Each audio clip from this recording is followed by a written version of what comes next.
মহান রব্বুল আলামিনের দেওয়া জবান দিয়ে ওই মহান রব্বুল আলামিনের দেওয়া শক্তি দিয়ে সকলে জোরে সোরে চিৎকার দিয়ে বলি শুকর আলহামদুলিল্লাহ।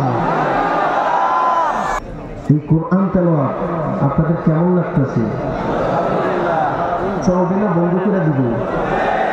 চলবে চলবে। আল কোরআনের আলো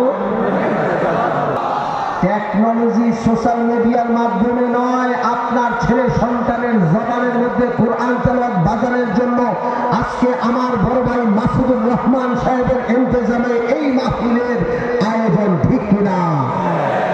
এরকম মিশর তানজানিয়া থেকে যে সকল কারি সাহেবরা আসছেন কোরআন তেলাওয়াত শোনাবেন, যারা শুনিয়ে গেছেন, এইরকম একজন সন্তান আপনার ঘরে হোক আপনি চান?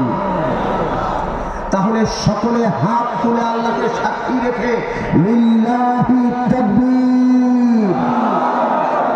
না, এইখানে আপনাদের আওয়াজ দিয়ে বুঝাই দিচ্ছেন এই মাহফিলে আমরা খুশি না। এইখানে ওই স্বৈরাচার শেখ হাসিনার একটা কুলাঙ্গিনী গায়ক ছিল মমতাজ। আমি কথা বলি না, ওই স্বৈরাচার শেখ হাসিনার কোন প্রকারটা আমাদের এই কোরআন মাহফিলে আশেপাশে থাকতে পারে না।